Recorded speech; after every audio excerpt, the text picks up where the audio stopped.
یہ ظاہراً جو ہم نے سنی ہے اس میں یہ ہے کہ یہ کسی کیس کو ڈسکس کر رہے ہوتے ہیں، اور یہ کیس کہاں لگانا ہے کہاں نہیں لگانا ہے، اور یہ مشورہ کر رہے ہوتے ہیں۔ سابق جسٹس ہے، ظاہر ہے وہ سابق جسٹس ہے تو انہوں نے لا چیمبر بنایا ہوا ہے، تو وکیل جو ہے ان سے مشورہ کر رہے ہیں، ان سے مشورہ لے رہے ہیں۔ لا چیمبر ہے تو ظاہر ہے مشورے دینے کے لیے بیٹھے ہوئے نا۔ ہمارے کئی جانے والے جو ہے باب ہیں جو یہ کورٹ سے ریٹائر ہوتے ہیں تو وہ اپنے لا چیمبر بنا لیتے ہیں، وکیل ہوتے ہیں ان کے ساتھ، تو لوگ ان کے پاس کیسز بھی آتے ہیں، سینئر جو وکلاء ہوتے ہیں وہ ان سے معاونت بھی لیتے ہیں، گائیڈنس لیتے ہیں۔ تو اس حوالے کی وہ گفتگو ہے، مگر جو حکومت وقت ہے انہوں نے ایک جوڈیشل کمیشن جو ہے وہ تشکیل دے دیا ہے۔ ویسے تو یہ commission supreme court of Pakistan کے جو چیف جسٹس ہیں ان سے مشاورت کے بعد تشکیل دیا جاتا ہے، تو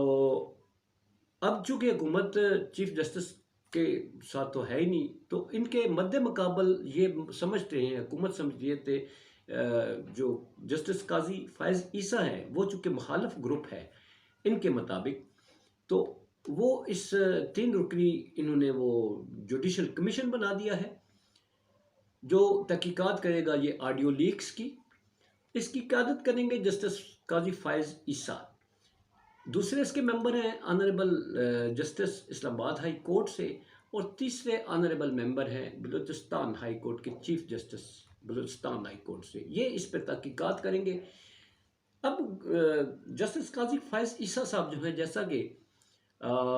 وہ قومی اسمبلی میں اکیلے وہ گئے تھے عدالت،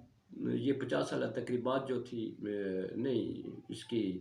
آئین کی جو گولڈن جوبلی تھی اس میں وہ شرکت کرنے کے لیے گئے تھے، تو اس میں خاصی وہ تنقید کا نشانہ بنے، مگر اس تنقید کو انہوں نے اسی وقت جو ہے وہ ضائع کر دیا تھا، اس کا اثر زائل کر دیا تھا کہ انہوں نے کہا کہ یہاں میں کسی پولیٹیکل اجتماع میں نہیں آیا، میں یہاں آئین کی جو اس وقت تقریبات ہے میں اس میں شرکت کے لیے آیا ہوں، میری پریزنٹیشن جو ہے یہاں پر تھی اور اس لیے میں آیا ہوں، میرا سیاست سے، بلکہ وہ اٹھ کر چلے گئے تھے جب سیاستدانوں نے تقاریر شروع کی۔ تو اب اس جوڈیشل کمیشن کی جب وہ سربراہی کریں گے تو ان پر جو پہلے سے سوالات اٹھنے شروع ہو گئے ہیں کہ گورنمنٹ نے شاید سپریم کورٹ کے اندر جو دراڑ پڑی ہے اس سے فائدہ اٹھانے کے لیے، اس کو مزید ہوا دینے کے لیے یہ کمیشن تشکیل دیا ہے، جس میں ٹارگٹ کیا جائے گا ایک حاضر جسٹس ہیں اور سابق ہیں اور یہ جو وکلاء ہیں، اور نتیجتاً پی ٹی آئی 2 ہے یہ ٹارگٹ پہ ہر طرف سے۔ تو اب جسٹس قاضی فائز عیسیٰ صاحب کیا سرپرائز دیں گے؟ وہ حکومت کو کچھ سرپرائز دیں گے یا عدالتوں کو سرپرائز دیں گے؟ کیونکہ امید ہے کہ وہ آئندہ کے چیف جسٹس آف پاکستان ہوں گے تو اپنے اوپر کوئی ایسا داغ دبا لگنے نہیں دیں گے، اور حکومت نے اپنے تئیں سارے اہتمام کیے ہیں، جو اٹارنی جنرل ہیں وہ ان کی معاونت کریں گے، پھر انہوں نے چاروں صوبائی حکومتوں کو بھی کہہ دیا ہے، اور 2 میں تو ان کے اپنے ہیں حکومتیں ہیں جو نگران ہیں، تو 2 باقی جو ہیں وہ بھی پیپلز پارٹی ہے اور وہ بھی پتہ ہی آپ کو کس طرح کی معاونت کریں گے۔ بہرحال اس میں جسٹس قاضی فائز عیسیٰ کا بڑا امتحان ہے، اور گورنمنٹ نے اس طرح سے سپریم کورٹ آف پاکستان کو انڈر پریشر کرنے کے لیے،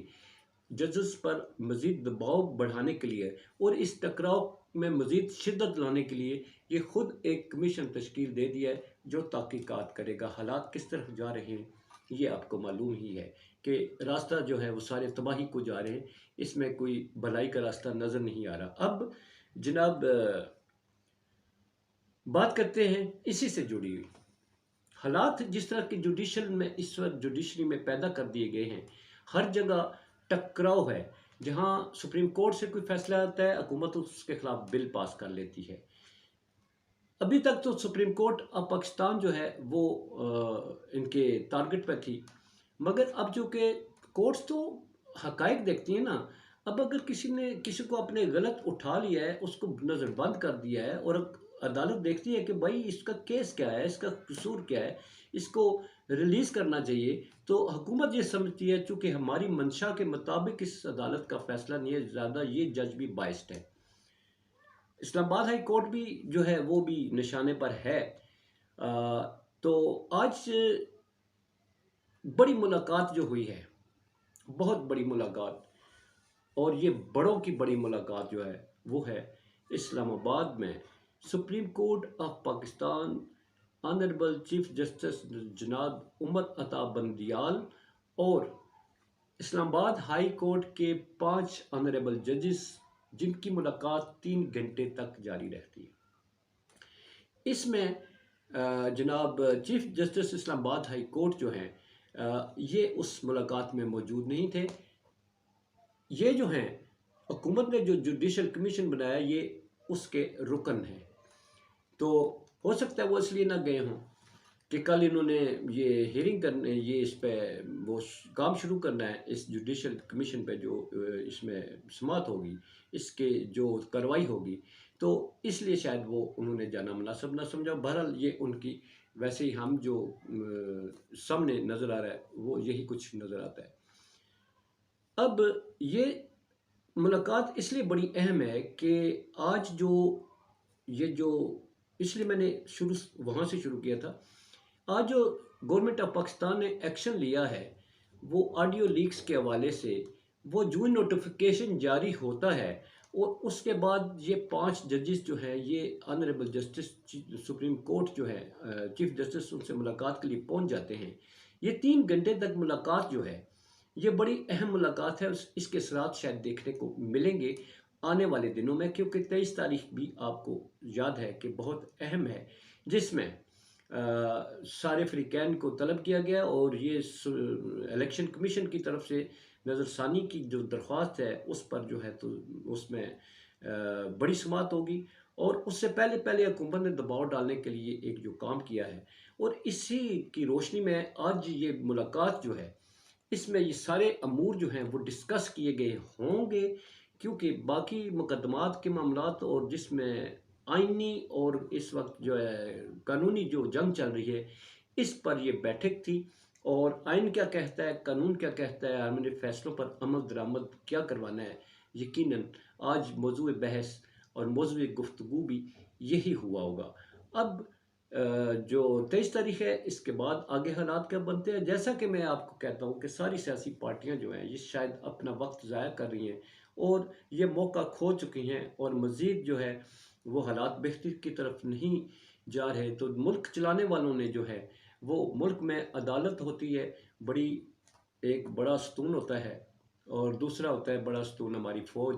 جب یہ دونوں ہی سیاستدانوں کی زد میں آ جائے تو پھر ریاست جو ہے اس نے اپنی رٹ قائم کرنے کے لیے کچھ نہ کچھ تو کرنا ہی ہوتا ہے، اور یہ سارے سیاسی لوگ جو ہیں، یہ ساری سیاسی جماعتیں مستقبل قریب میں ہاتھ ملتے رہتے جائیں گے، جب ان کے ہاتھ میں مستقبل بعید کے فیصلے ان کے ہاتھوں سے نکل جائیں گے، اور پھر یہ وہ روتے پیٹتے رہ جائیں گے۔ پھر ان کا رونا پیٹنا کسی کام کا نہیں ہوگا، کیونکہ مستقبل کے فیصلے آنے والی حکومت جو ہے وہ جو ہوگی